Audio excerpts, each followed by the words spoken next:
Queria convidar você a abrir sua Bíblia, Tiago capítulo 1. Irmão Raimundo, fecha essa porta, por favor, para mim.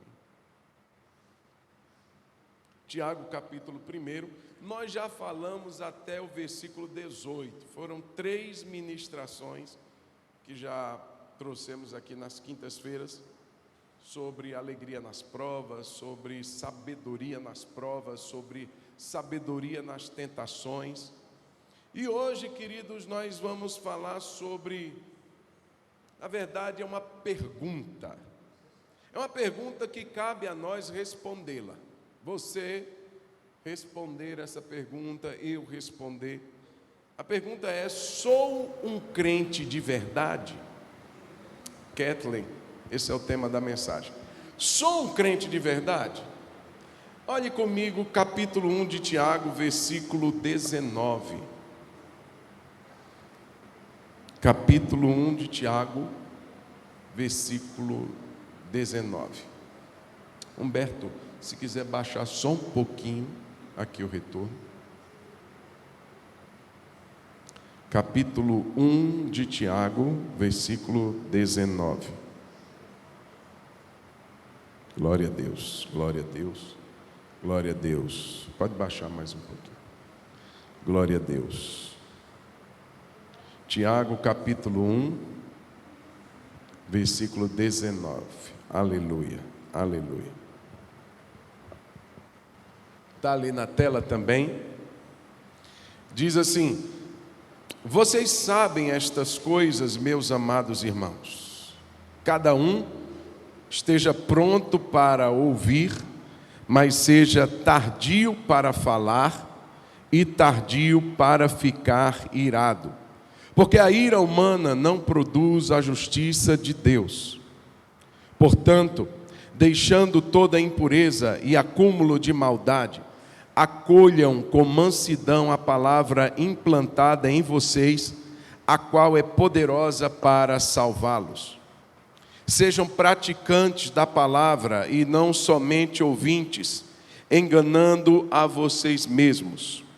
Porque se alguém é ouvinte da palavra e não praticante, assemelha-se àquele que contempla o seu rosto natural num espelho. Pois contempla a si mesmo, se retira e logo esquece como era a sua aparência. Mas aquele que atenta bem para a lei perfeita, lei da liberdade, e nela persevera, não sendo ouvinte que logo se esquece, mas operoso praticante, esse será bem-aventurado no que realizar. Se alguém supõe ser religioso, mas não refreia a sua língua, está enganando a si mesmo. A sua religião é vã. A religião pura e sem mácula para com nosso Deus e Pai é esta: visitar os órfãos e as viúvas nas suas aflições e guardar-se incontaminado do mundo. Amém, irmãos?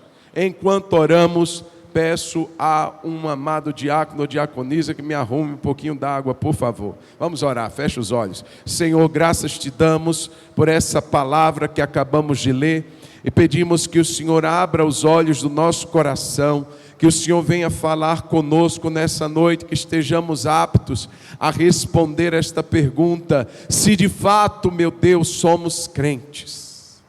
Meu Deus, dá-nos, Espírito Santo, a iluminação que precisamos, em nome de Jesus.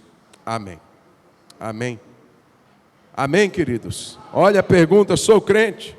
Eu não vou pedir para você perguntar ao seu irmão que está do seu lado, porque é meio constrangedor. Mas pergunta para você mesmo: eu sou crente? Pergunta para você, para você. Cada um pergunta para si. Irmãos, se autoexaminar. Eu não sei quantos de nós o fazemos com regularidade, ou se a gente deixa para fazer isso somente em culto de ceia, quando a gente pega o gancho ali da carta de Paulo aos Coríntios capítulo 11, e a gente então se examina só no dia de ceia. Mas na verdade a prática do autoexame é algo que a Bíblia incentiva.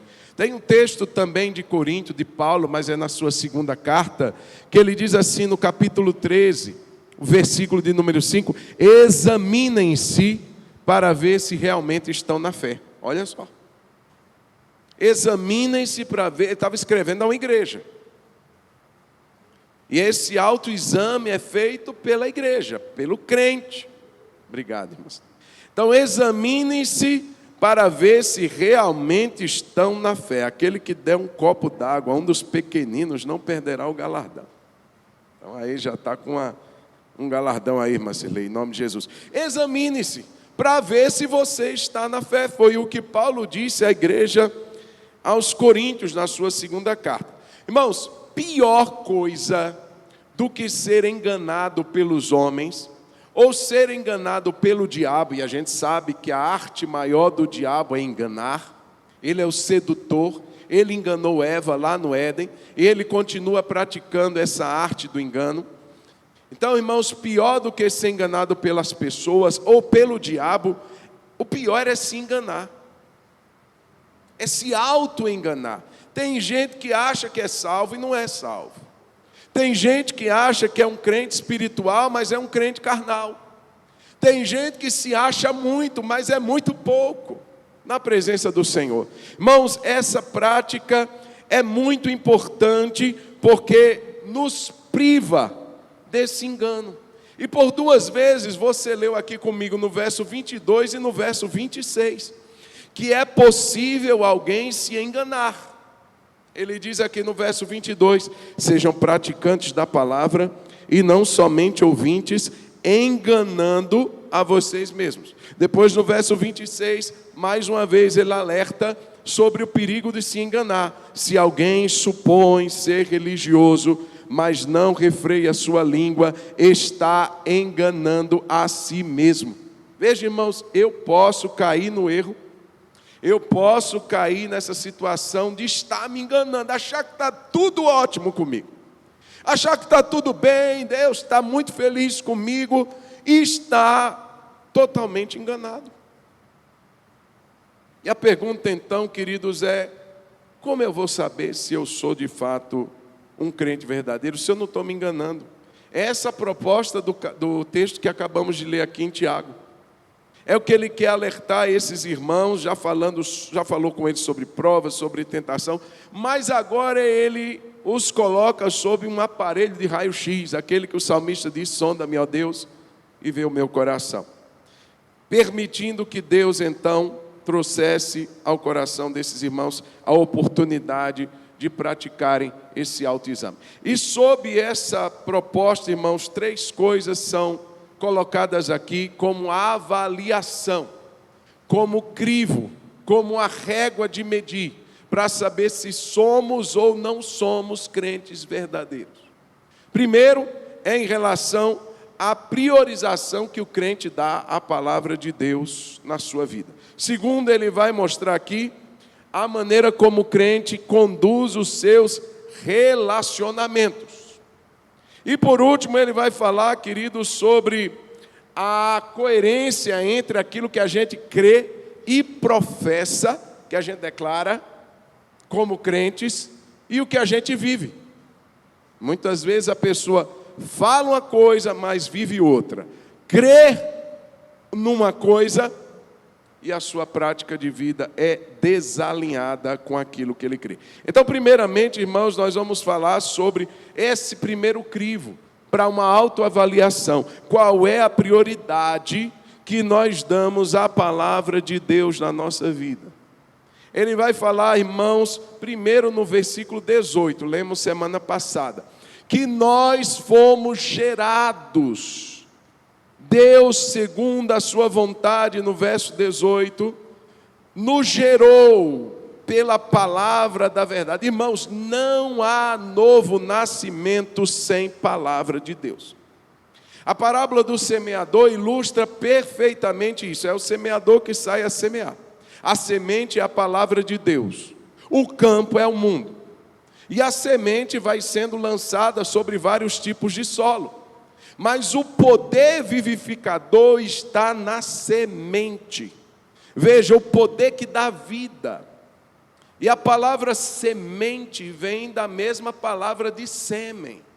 Só existe vida na semente, aquele pequeno grãozinho, tão minúsculo, tão pequeno, é poderoso para gerar algo grande, transformador. Eu estou falando no aspecto natural, no aspecto físico. Isso também se reflete, irmãos, no plano espiritual. Quando a palavra de Deus é semeada, irmão, não é o que eu acho, não vou pregar sobre a minha igreja, eu não vou pregar sobre outra coisa. Quando eu prego a palavra, quando eu falo da palavra, quando eu lanço a semente da palavra, eu estou lançando a vida de Deus, é a semente incorruptível da palavra de Deus, que é poderosa e permanece para sempre.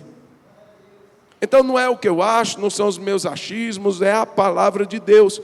Plante a palavra, semeie a palavra, porque foi ela que gerou vida em você, foi ela que gerou vida em mim, e é ela que continua gerando vida na vida de outros. Então, irmãos, é pela palavra, pela semente da palavra que fomos gerados para uma nova vida. Isso está no verso 18. Ok. Pastor, eu ouvi o Evangelho, o Espírito Santo, ele trouxe vida, ele fez a semente germinar, o poder do Espírito com a palavra, porque é um alinhamento, as palavras, Jesus disse, as palavras que eu vos digo são Espírito e são vida. Não é uma palavra morta, mas é um Espírito que traz vida àquela palavra. Então, queridos, depois disso, glória a Deus, pastor, nasci de novo. Glória a Deus, batizei. Glória a Deus, já tem anos que eu estou na presença de Deus. Glória a Deus, eu já estou aí firme na presença. E agora, pastor, já está tudo pronto? Não, existe um caminho, um processo que a palavra de Deus, ela continua operando na vida. E Tiago vai mostrar aqui. Ele vai mostrar no verso 21, que essa caminhada com Deus, depois de termos sido gerados de novo pela palavra, depois de termos nascido de novo pelo poder do Evangelho, na nossa caminhada que se segue, irmãos, Deus vai continuar a trabalhar de nós, mas devemos permitir que essa palavra continue germinando e crescendo na nossa vida. Não ficou numa experiência passada, não ficou numa experiência de anos atrás, mas essa palavra continua sendo plantada diariamente, essa semente continua sendo lançada sempre, diariamente, regularmente nas nossas vidas, e isso é importante porque o verso 21 vai dizer, portanto, veja, a palavra você vai ver aqui, que ela já foi implantada, lá atrás, verso 18. Mas agora ele fala de um processo que continua acontecendo. E ele diz, portanto, deixando toda impureza e acúmulo de maldade, acolham com mansidão a palavra implantada em vocês, a qual é poderosa para salvá-los. Acolher com mansidão a palavra implantada, ela já foi implantada. Isso fala de um processo que acontece hoje, por isso que a vida cristã é dinâmica, irmãos. Não é estática, não é parada, não aconteceu e ficou lá atrás, há 30 anos. Não, ela continua, o Evangelho continua crescendo, o Evangelho continua operando, continua nos limpando, continua nos santificando, continua operando em nós. Ele está dizendo, acolha essa palavra. É interessante que ele mostra, irmãos, uma figura aqui muito parecida com o processo de plantio no solo. Quando você vai plantar qualquer coisa em qualquer lugar, a primeira coisa que você tem que fazer é preparar o solo. Você vai limpar aquele lugar. Você vai tirar aquilo que obstrui ou que impediria aquela semente ser recebida no solo. Você vai tirar as ervas daninhas, você vai tirar as pedras. E ele vai falar mais ou menos isso. Portanto, deixando toda impureza e acúmulo de maldade. Comece limpando seu coração, permitindo que o solo esteja pronto para receber a palavra. Logo após que o solo já está pronto, a palavra ela está implantada, nós precisamos adubá-lo, porque ele vai dizer, acolha com mansidão. Ou seja, essa receptividade à palavra. esse trazer para dentro, acolher com mansidão, permitir que essa palavra, ela produza os seus resultados. Então veja, é limpar o solo, adubá-lo, fertilizá-lo, torná-lo próprio para que esta semente... Veja, irmãos, isso é uma clara noção da ação de Deus e da cooperação do homem. Porque tem muita gente que prega para ele, mas é de curta duração. Porque tem tanta gente que ouve o evangelho, recebe com alegria, com pouco tempo ele está desviado. Aí você diz assim, a palavra não foi suficiente, a semente não foi poderosa. Não, não tem nada a ver com isso.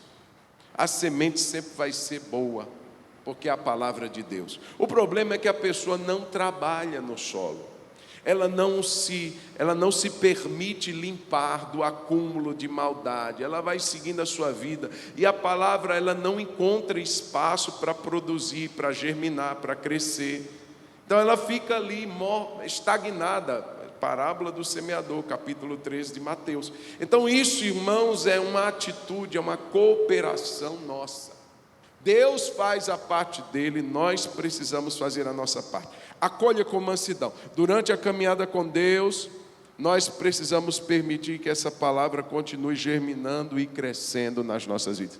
Um fato que aconteceu no passado, um fato que continua acontecendo hoje. A palavra foi plantada um dia, mas ela continua operando hoje. Eu preciso trabalhar para que ela continue produzindo frutos na minha caminhada. Quem está entendendo, dá um glória a Deus. E além disso, irmãos, esse acolher vai me exigir um terceiro passo na minha priorização da palavra, que é o que ele vai dizer aqui nos versos 22 até o verso 25. É praticar a palavra. A palavra gerou em mim nova vida, mudou minha natureza. Eu agora estou capaz de limpar o solo para que ele seja próprio para receber a semente, acolhendo com mansidão. Mas e a partir daí, o que é exigido de mim? Praticar a palavra. Ele vai dizer no verso 22, sejam praticantes da palavra e não somente ouvintes, enganando a vocês mesmos. Porque se alguém é ouvinte da palavra e não praticante, assemelha-se àquele que contempla o seu rosto natural no espelho. Você fez isso algumas vezes hoje, sim ou não? Quem já foi na frente do espelho pelo menos uma vez hoje, levante a mão. Todo mundo. Às vezes o espelhinho de bolsa, aí você que é mulher, às vezes aquele espelho de corpo todo, você já foi lá. Ele assemelha a palavra a um espelho. Veja, antes ele falou da palavra como semente, agora ele assemelha a palavra como um espelho. Esse homem que ouve a palavra, essa pessoa que ouve a palavra, ele é e não pratica, é como aquele que contempla o seu rosto natural num espelho. Pois contempla a si mesmo, se retira e logo esquece como era a sua aparência. Veja, irmãos, essa primeira figura é de uma pessoa que olha de relance a sua imagem. Às vezes quando você está apressado, você passa pelo espelho e fala assim, você não se detém. Talvez a pressa não te deixou fazer isso, mas algumas vezes pode ser que você tenha deixado passar batido algum problema que você poderia ter visto e não viu, por uma passada rápida. Veja que aqui ele assemelha a um homem que vai diante do espelho e logo, ele não se demora, ele não atenta corretamente, ele não se conhece. O poder da palavra, irmãos, é o poder que traz um conhecimento sobre nós. Quando a gente lê a Bíblia, quando a gente não tem pressa, a gente lê pensando não é no irmão, a gente lê a Bíblia pensando não é no vizinho, é pensando na gente. Alguém já disse que quando eu ler a palavra, eu preciso ler a palavra contra mim. É colocá-la diante da minha real situação. Eu tenho vivido isso. Eu sou essa pessoa que honra, eu sou essa pessoa que crê, eu sou essa pessoa que perdoa, e eu vou perguntando a mim mesmo, eu vou confrontando a mim mesmo. Isso é dar tempo para se examinar, isso é dar tempo para se conhecer. Aquele que é ouvinte da palavra e não praticante, verso 23, ele é semelhante àquele que contempla o seu rosto natural no espelho, pois contempla a si mesmo, se retira e logo esquece de como era a sua aparência. Ele não teve tempo, ele passou rápido. Ele não considerou, ele não se avaliou. Ele leu por desencargo de consciência. Ele leu só para cumprir um plano da Bíblia. Ele leu só para... Não teve aqui, irmãos. A palavra é muito poderosa.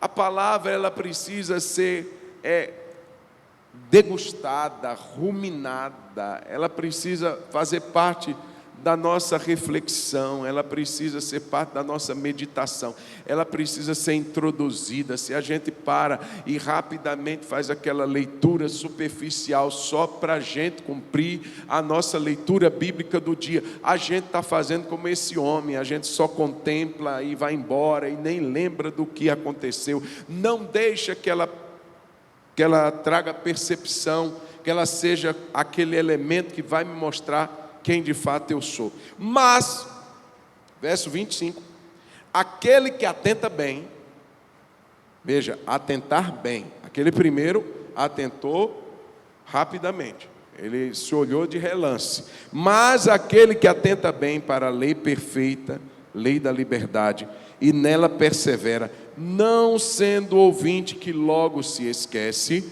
mas operoso praticante, esse será bem-aventurado no que realizar.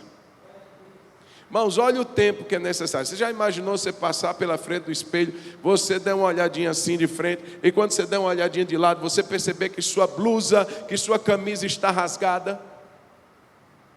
O espelho te mostrou.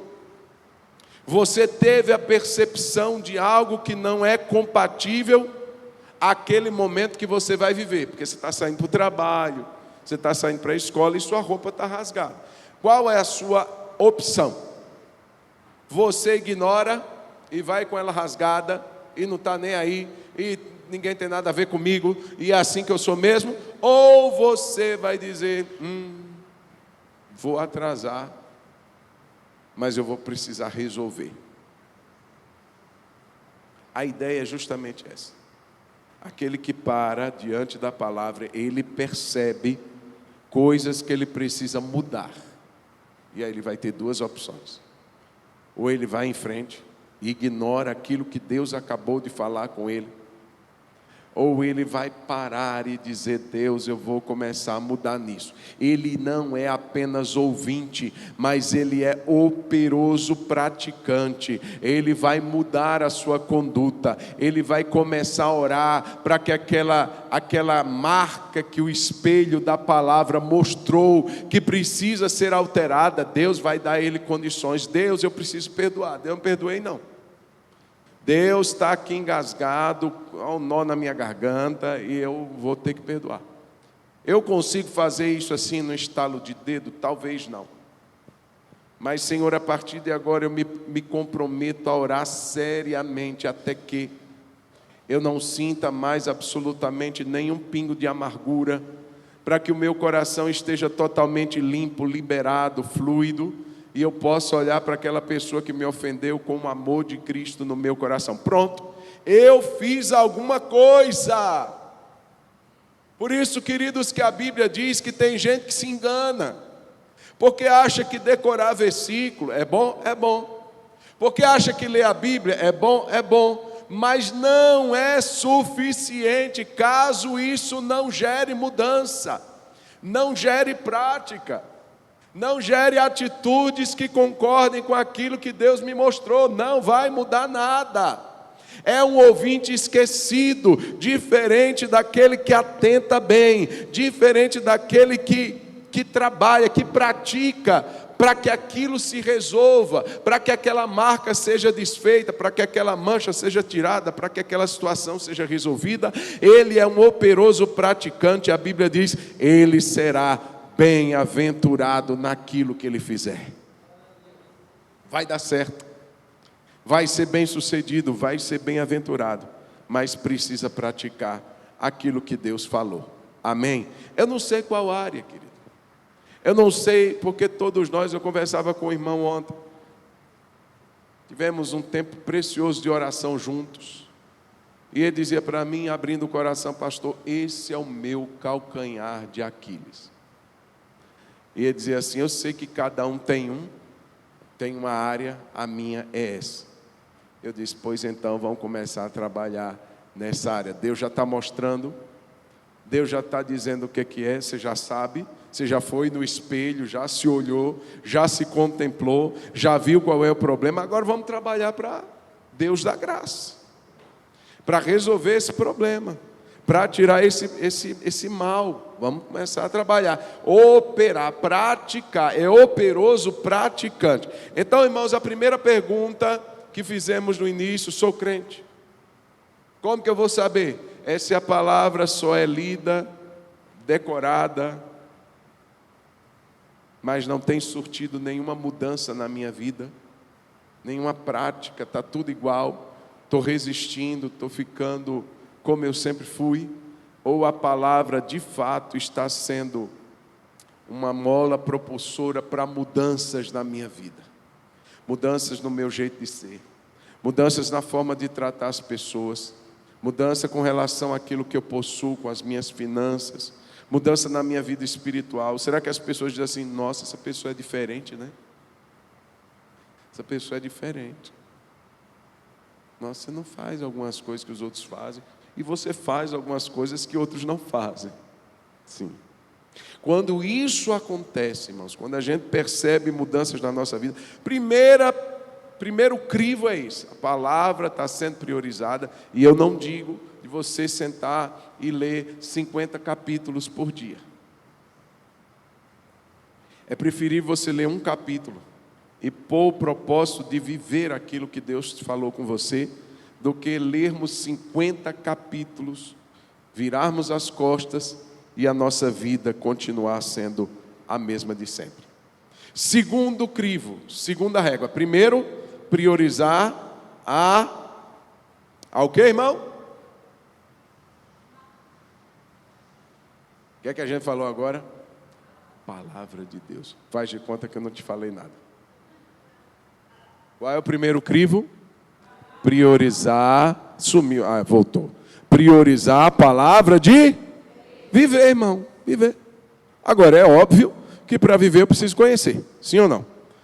Eu tenho que ler. Eu tenho que conhecer o que Deus me diz.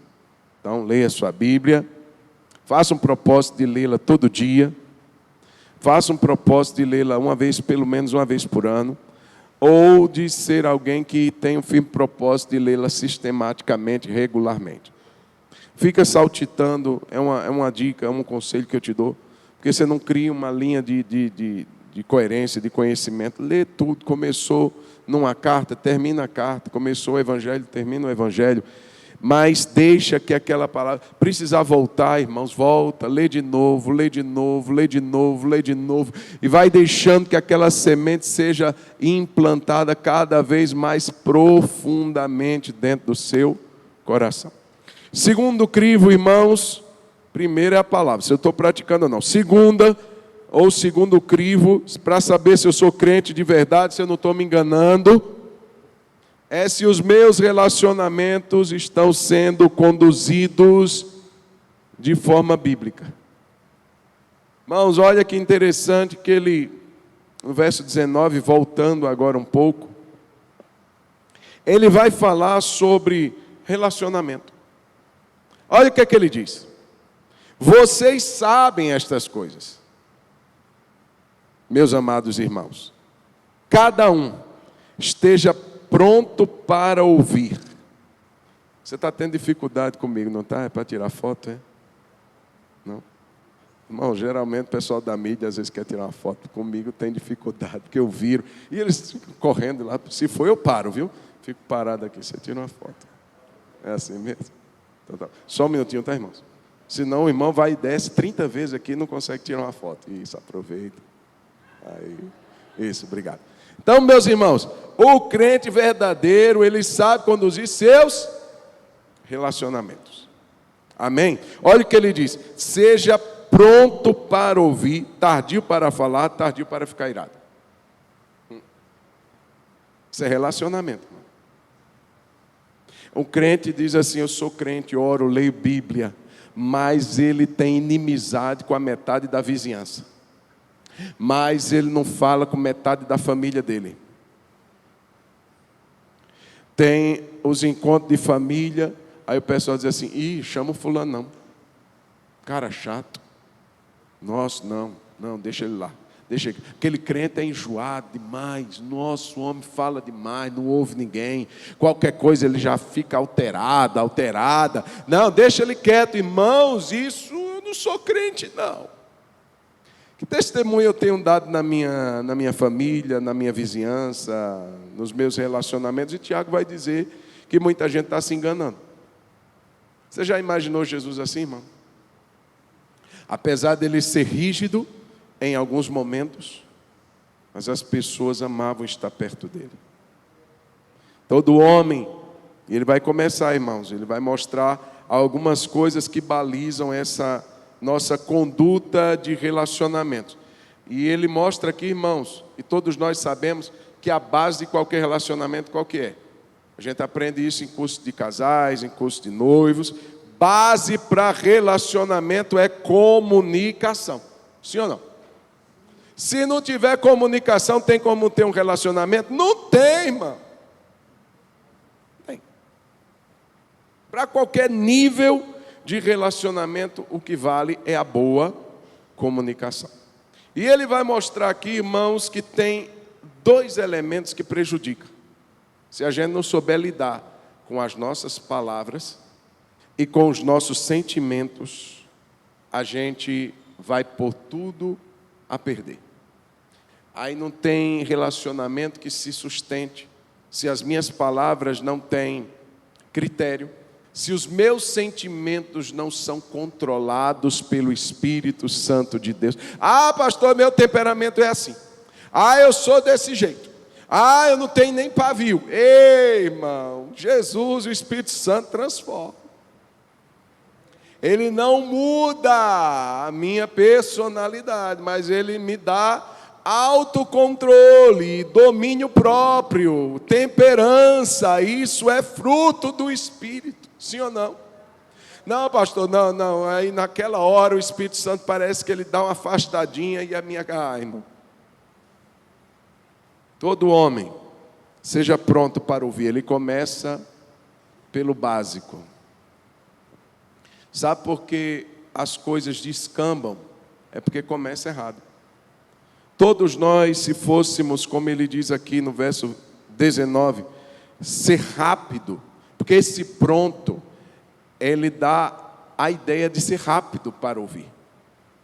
Ser pronto, disposto, interessado. Eu quero ouvir.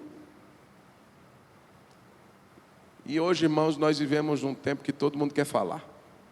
Né? Todo mundo quer ter uma fala. Não está errado. O problema é que muita gente tem esquecido de ouvir. O que é que essa pessoa tem a me dizer?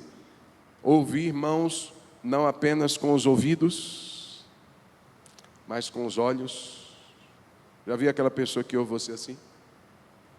Uma vez eu fui visitar uma pessoa e quando eu comecei a conversar, eu vi que a atenção dela estava mais na televisão que estava ligada, de maneira que a minha visita não durou 30 segundos, eu já fiquei impaciente, levantei, vamos orar, me despedi daquela pessoa e fui embora. Vou perder meu tempo? Vou não, irmão. Se alguém chega na minha casa e quer conversar comigo, a primeira coisa que eu tenho que fazer é desligar a televisão. Porque senão fica assim, sei. Tem que ouvir com os olhos também. Dá atenção.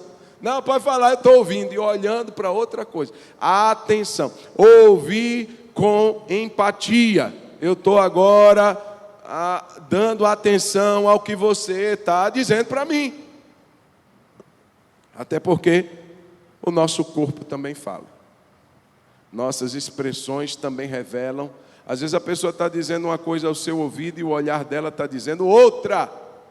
E só tem como saber se eu estiver, de fato, dando atenção integral. Vendo, ouvindo com os olhos, com os ouvidos e com o coração. Sabe quando a gente ouve sem o coração? A gente já ouve a pessoa formulando aquilo que a gente vai dizer. A pessoa está falando, você não está dando atenção para ela, você está pensando na sua resposta. Isso não é ouvir. Olha só, todo homem esteja pronto para ouvir. Quer ter um bom relacionamento com qualquer pessoa? Ouça primeiro. Ouça, mesmo que você não concorde, mas ouça, dê atenção, seja empático. Isso é Bíblia, irmão, é Bíblia. É a Bíblia que está dizendo isso. Não é terapeuta de casal, não, é Bíblia. Deus inspirou esse amado irmão Tiago. Diz assim, gente, não adianta você dizer que é crente e seus relacionamentos serem todos atropelados. Você ser uma pessoa que ninguém quer estar perto, azeda, amarga, enjoada, chata. Então, seja pronto para ouvir. Depois ele vai dizer, da mesma maneira que você tem rapidez para ouvir, eu quero dizer que você tem que ser lento para falar. Sabe como a gente inverte? A gente quer ser rápido para ouvir. Vai, fala logo que eu estou apressado. Não, você tem que ser pronto, disposto para ouvir, com atenção. Eu vou te ouvir agora, mas pode falar que eu estou tranquilo. Pode falar que eu vou dar atenção para você. Eu não estou com pressa, eu estou pronto, mas não estou com pressa. Está dando para perceber a diferença? Eu estou pronto para te ouvir, mas eu não estou com pressa que você termine. Pode falar. Seja pronto para ouvir, mas seja lento, devagar para falar. Não é, irmão, ser retardado. Não é, irmão, aqui a ideia é você refletir antes de falar. Fala a verdade se isso não é um problema de todos nós. A gente só reflete depois que fala. Alguém disse que você é senhor da palavra que não foi dita. Mas depois que ela é dita, você é escravo dela. Então você falou sem refletir, já foi, agora você se escravizou à sua palavra. Você já falou. Não orou antes de falar, não pensou antes de falar, não ouviu antes de falar, não mediu as consequências antes de falar. Falou, e aí pronto, o outro machucou, foi ferido, está com raiva, vai dormir virado para a parede, não quer falar com você um mês, e aí a gente fica, tá vendo? Não, mas a gente não pensou. Seja tardio, pensa primeiro, reflete o que você vai dizer. Tem algumas peneirinhas que é interessante sobre o falar. Primeiro, o que é que eu vou falar? É sobre o quê? Isso vai edificar? Ou vai deixar o coração da pessoa mais inflamado? Segunda coisa, como que eu vou falar? Porque às vezes eu posso falar a coisa certa da maneira errada. Como que eu vou falar? Eu estou irado? Então espera esfriar a cabeça para poder falar. Porque senão você vai falar da maneira errada. Além do sobre, além do como, é quando. Espera o momento certo. O momento ideal para falar. A pessoa está morrendo de fome. Você quer falar naquela hora que o seu marido chega com fome. Não fala, não faz isso não. Dá certo, irmão Geraldo, um negócio desse? Dá. A irmã Maria faz aquela comidinha primeiro. Senta aqui, meu amor. Você come, depois que está todo feliz, aí vai conversar. Conversar quando o outro está com sono. Deixa ele dormir. No outro dia você conversa. Então, irmãos, é sobre como que eu vou falar, quando que eu vou falar, com quem. Outra coisa, irmãos, às vezes a gente fala com pessoas que não tem nada a ver com o problema.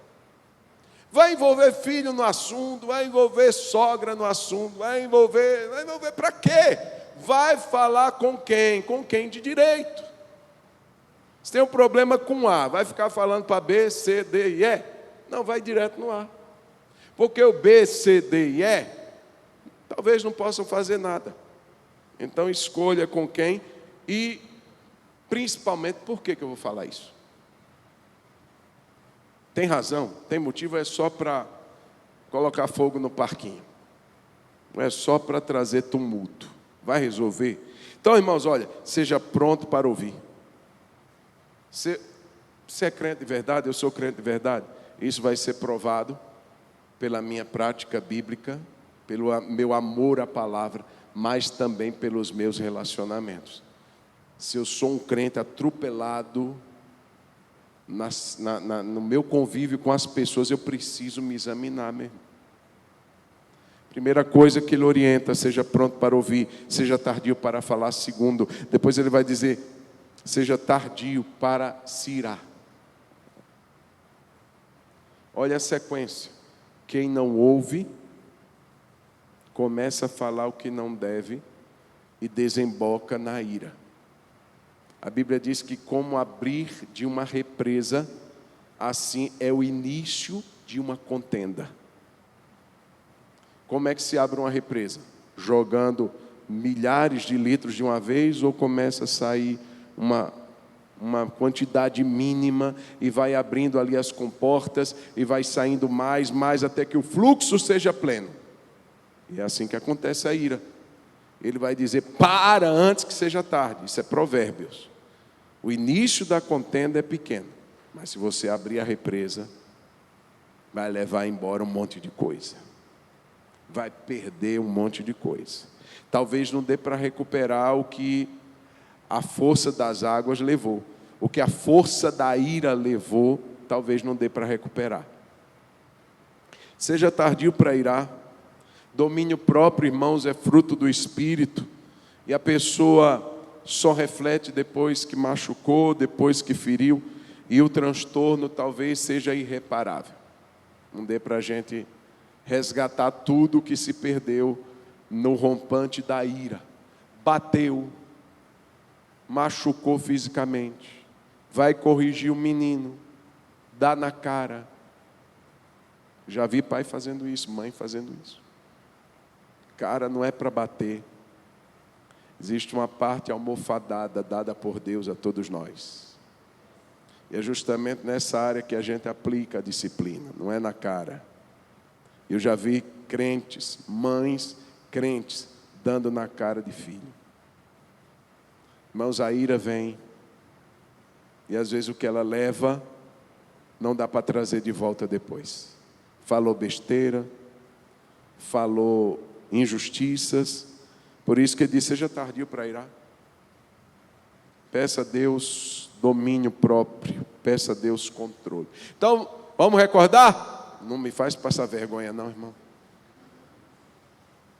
Primeiro crivo para saber se eu sou crente é a prioridade que eu dou a quê? A palavra de Deus. Segundo crivo para saber se eu sou crente é se os meus relacionamentos são bíblicos. Ou seja, se eu estou vivendo isso daqui, eu sou pronto para ouvir? Eu sou demorado para falar? Eu já vou falando que dá na telha. Comigo é assim. Falou, eu... Sou tardio para mirar? Então, meus relacionamentos estão ok? Ou estão um fracasso? E para terminar, saber se eu sou crente é se a minha fé está alinhada à minha prática de vida. Irmãos, uma coisa é professar. Olha o que ele vai dizer no verso 26 e 27. Acompanhe comigo. Verso 26 e verso 27. Enquanto você se localiza.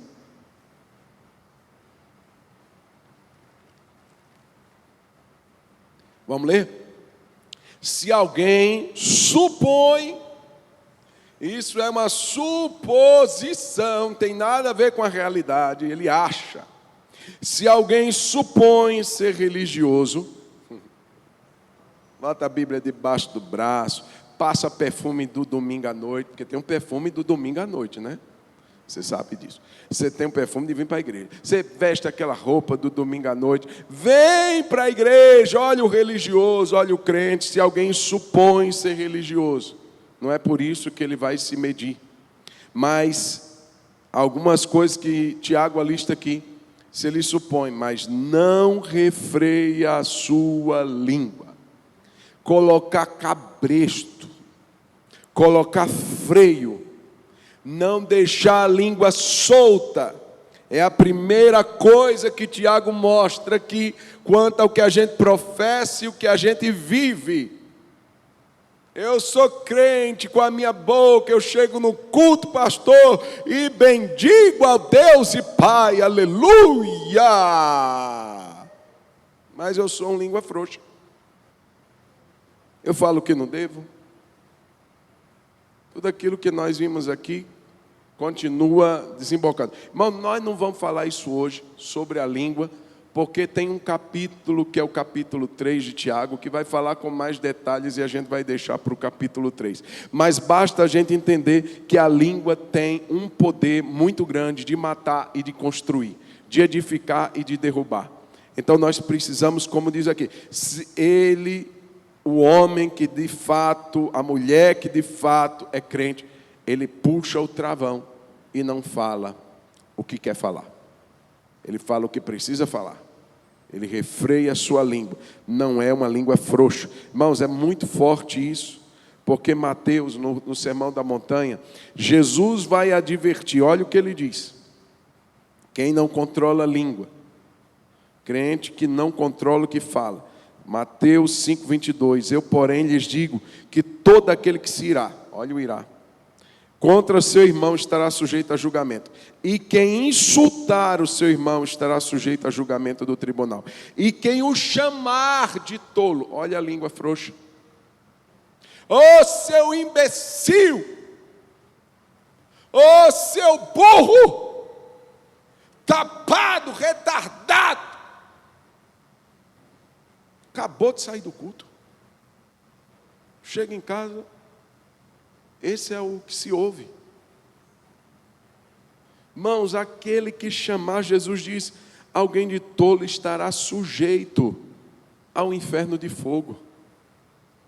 Olha o peso e a responsabilidade daquilo que falamos. Então, se você supõe, Tiago diz, ser religioso, refreie a sua língua para não se enganar a si mesmo. Se ele não faz isso, a sua religião é vã. É vazia. E ele continua, além de ter controle na língua, ter uma vida santa. Diga comigo, controle na língua, vida santa. Porque ele vai dizer no final do verso 27, que a religião pura, além de visitar órfãos e viúvas, é também guardar-se incontaminado do mundo. Irmãos, essa é uma exortação a uma vida santa. É um apelo a uma vida sem contaminação. Todos nós sabemos o que representa o mundo. O mundo não é o mundo cosmos, o mundo que Deus amou, lá em João 3,16. Esse mundo fala de pessoas. O mundo que fala aqui é o que 1 João diz, não é mesmo mundo nem o que no mundo há, porque no mundo o que existe é a concupiscência dos olhos, a concupiscência da carne e a soberba da vida. É tudo que me leva a desagradar a Deus. É todo esse sistema maligno que me afasta da presença de Deus, pelas suas práticas, pelos seus prazeres, pelas suas contaminações. E como vem essa contaminação? De tantas formas, irmãos. É literatura, é aquilo que a gente vê, aquilo que a gente ouve, é pessoas com que a gente anda, tudo pode servir como fonte de contaminação. A gente precisa, então, pegar um foguete, pastor, e ir lá para a lua. Não, irmão, é continuar aqui. Jesus disse assim, Pai Santo, guarda-os. Eles são do mundo, eles estão no mundo, mas não são do mundo. Eles estão aqui, Senhor, mas eles não são daqui, ou seja, a cidadania deles não é da terra, não é do mundo. Eles vão ser guardados, eles vão ser preservados. Então, meus irmãos, nós precisamos estar vigilantes. Nós precisamos guardar nosso coração, guardar nossos pensamentos, guardar nossos ouvidos, guardar nossos olhos, para que a contaminação não tome conta de nós. Vida santa. Vida santa não é vida de perfeição. Quando os utensílios do templo, eles foram consagrados a Deus, eles se tornaram santos. Então no santuário tinham talheres, tinham bacias, tinham copos. Eu não imagino, irmãos, que aqueles utensílios fossem perfeitos. Eu imagino que uma ranhura, eu imagino que algum desalinhamento, com certeza tinha. Não fala de perfeição, fala de separação. Perfeito nunca seremos aqui nesse plano, mas separados é o que a Bíblia exige de nós. Não se contamine com o mundo. Faça como Daniel, faça como Sadraque, Mesaque e Abidnego lá na Babilônia. Irmãos, eles estavam no centro da corrupção do mundo daquela época. Irmãos, é tão forte a figura da Babilônia, que no Apocalipse ela volta. A grande prostituta, a Babilônia, não é uma cidade que vai ter naqueles dias, não. É o sistema maligno. Então, Daniel, seus amigos estavam lá. Eles foram expostos à contaminação. Mas eles disseram, resolveram no coração não se contaminar. Não vamos. Nós vamos manter nosso padrão de santidade, de separação. Hoje, queridos, os banquetes estão aí. As ofertas estão aí. E a nossa decisão deve ser igual à de Daniel e a de seus amigos.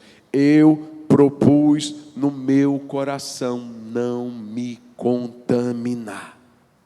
Eu não vou receber isso na minha vida. Eu vou manter minha vida santa diante do Senhor. Tem uma vida santa, irmãos. Tem gente que professa pureza, não é? Eu creio que Deus é santo. Mas, irmãos, o mesmo Deus que diz que é santo, Ele nos convida a viver uma vida santa. Sede santos, porque eu sou santo, diz o Senhor. Então, se eu creio nisso, e vivo uma vida impura, e vivo uma vida corrupta, e vivo uma vida imoral, eu estou me enganando. Só eu estou acreditando que eu vou para o céu. Só eu estou acreditando que eu sou espiritual, que eu sou crente. Não sou. Não sou. Então, queridos, nós precisamos viver de acordo com o que a gente crê. Quem está entendendo diz amém. Viver o que crê para não nos enganar. E então ele conclui, além de controlar a língua, de ter uma vida santa, ele vai mostrar para a gente orar a necessidade de termos compaixão pelos que são necessitados. Ah, pastor, eu sou crente, eu sou aleluia, eu nasci no fogo e vivo no fogo e vou morrer no fogo, eu sou labareda de fogo, aleluia! Mas meu coração é de pedra, meu coração é insensível. Irmãos, isso é se enganar. Ele está dizendo que a religião pura e verdadeira para com Deus e Pai é visitar os órfãos e as viúvas também. A Bia já está levantando a mão. Nas suas necessidades. O problema é que a gente vai visitar a Bia e a gente que sai de lá abastecido, né, Bia? Um bolinho, aquela coisa, pãozinho de queijo, biscoitinho frito, né?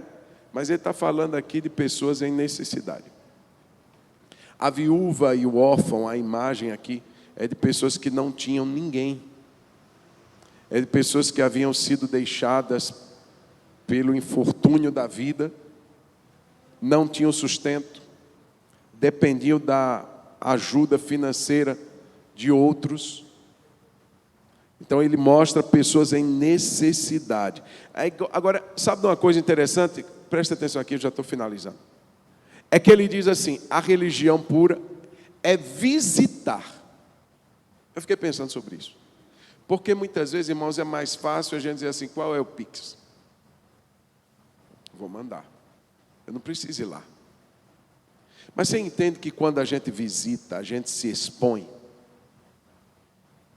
a gente está perto da dor da pessoa, Quando a gente faz assim uma ajuda, não estou dizendo que é errado não, viu, irmão? Mas eu estou dizendo que a gente às vezes pode fazer um pouco mais. Quando a gente só ajuda de longe, a gente não sente.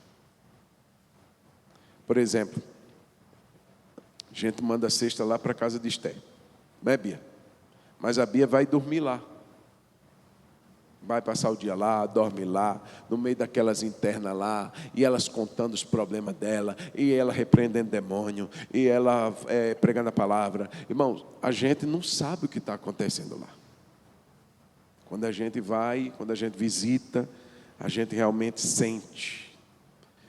Ah, pastor, eu não vou porque eu saio triste. É essa a intenção. Quando a gente fazia visita no Baleia, os capelães, nós íamos 2 vezes ao mês, se eu não me engano.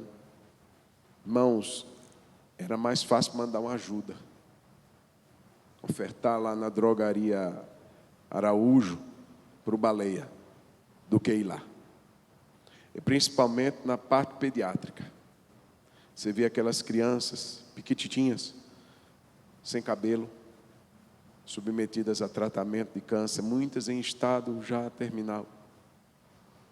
Irmão, não tem como entrar naquele lugar e sair bem. Mas o propósito é esse, é a gente sentir. Se a gente não se aproxima, a gente não sente. Se a gente está de longe, a gente curte, vive, prossegue. Mas se a gente se aproxima, a gente fica mal. A gente sente a dor, a tristeza. E é exatamente isso, o início da compaixão. Compaixão é sentir com. É deixar ser tocado. E ele está dizendo assim, a religião é visitar. É ir lá, é ver a dor, participar do sofrimento. É ver as lágrimas e não poder fazer nada. Mas está ali. Ou visitar na necessidade, dentro daquilo que você e eu podemos fazer, podemos contribuir para aliviar um pouquinho daquela dor, daquela escassez, daquele sofrimento. Resolver o problema do mundo a gente não vai. Mas ter compaixão é obrigação, responsabilidade da igreja. E aí, irmãos, quem se diz crente e não se deixa tocar, não se deixa mover pela compaixão, está se enganando. Então, irmão, deixa eu dizer uma coisa para a gente orar. É muito fácil a gente dizer assim, ó, pastor, esse é o meu certificado de batismo. Aleluia.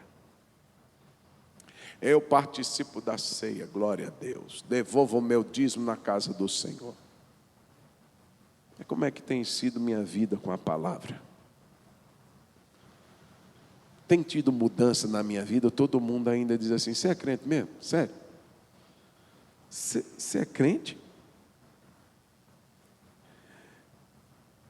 Não adianta, irmão, só dizer que eu sou crente, mostrar meu certificado. Meus relacionamentos estão tudo bagunçado. Tanta gente para pedir perdão. Tanta gente para perdoar. Começar a canalizar e a ser mais sábio. Vou te ouvir. Vou falar menos. Vou mirar menos. E conciliar aquilo que eu creio com aquilo que eu vivo. Minha língua é frouxa? Vou puxar o travão nela. Irmão, você já imaginou? Alguém diz assim, ó, você tem 2 ouvidos livres. Está liberto. Tem nada. Agora você tem uma língua que está amuralhada entre dentes. Ela está presa, escondida. E a bichinha ainda é insolente. A gente ainda quer falar mais do que ouvir. Tem que controlar. Senão, o texto está dizendo aqui, sua religião é vã. Sua religião não está servindo de nada. Ter uma vida santa e ter compaixão daqueles que precisam. Vamos ficar de pé, vamos orar. Em nome de Jesus. Glória a Deus. Somos crentes, irmão? Somos crentes. Ó Jesus. Que o Senhor nos dê graça. Que o Senhor opere mudança na minha vida. Abertura, Senhor. Fecha seus olhos, em nome de Jesus. Vocês conhecem aquela música? Sonda-me, Senhor, e me conhece, quebranta o meu coração. Você nem está no tom, viu? Transforma-me conforme a tua palavra e enche-me até que em mim se ache só a ti. E então usa-me, Senhor.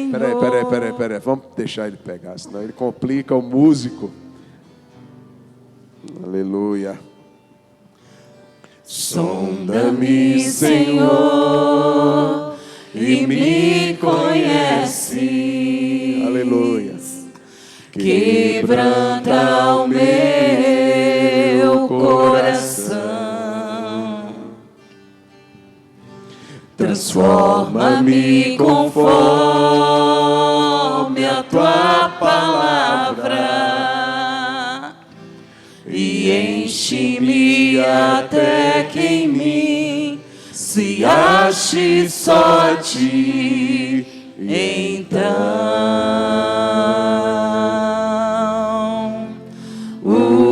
usa-me, Senhor. Usa-me, Senhor. Aleluia, Senhor.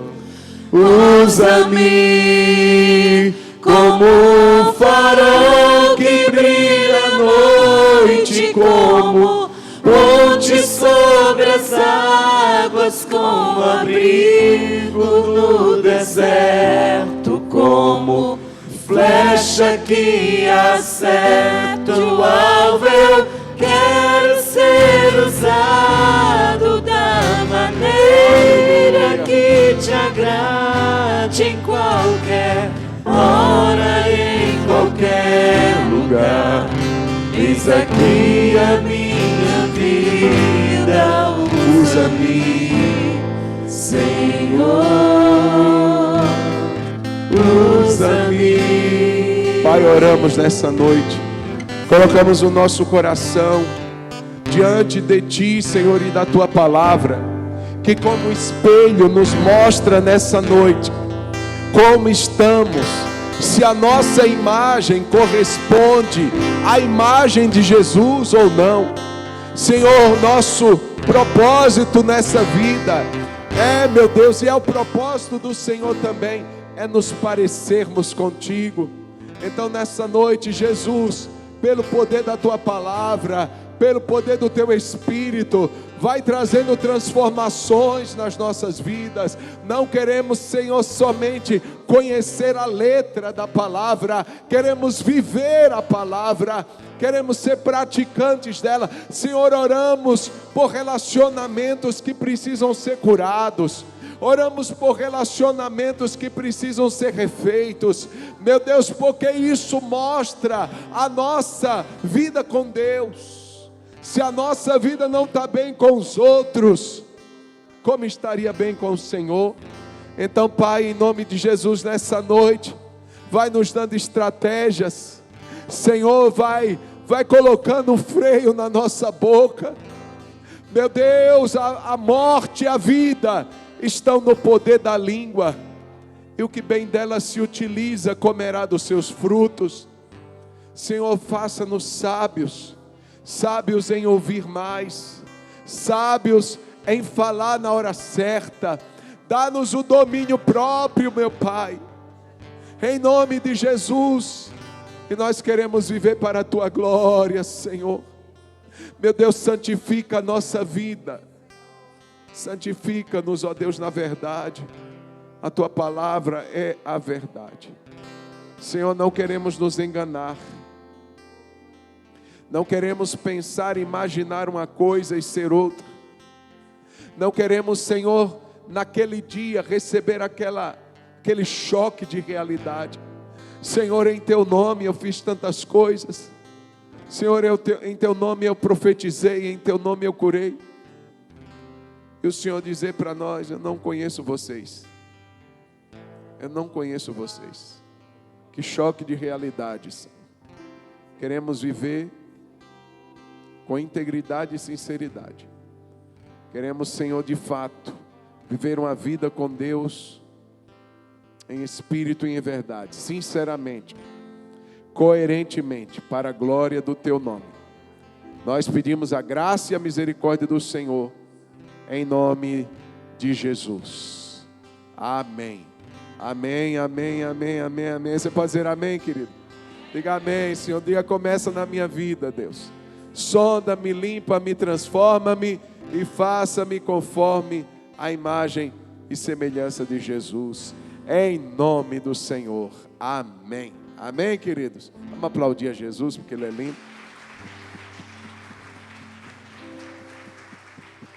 Aleluia. Obrigado, Jesus, por essa noite. Obrigado por esse culto. Obrigado por cada um dos meus irmãos que veio te adorar. Leva-nos em paz, leva-nos em segurança. Dá-nos uma noite abençoada pelo Senhor. Um sono renovador, sono dos justos. É o que eu oro em nome de Jesus. Que a graça de nosso Senhor Jesus, que o amor de Deus, o nosso Pai, e que as consolações do Espírito Santo sejam sobre todos nós, povo de Deus, hoje e para sempre. Amém.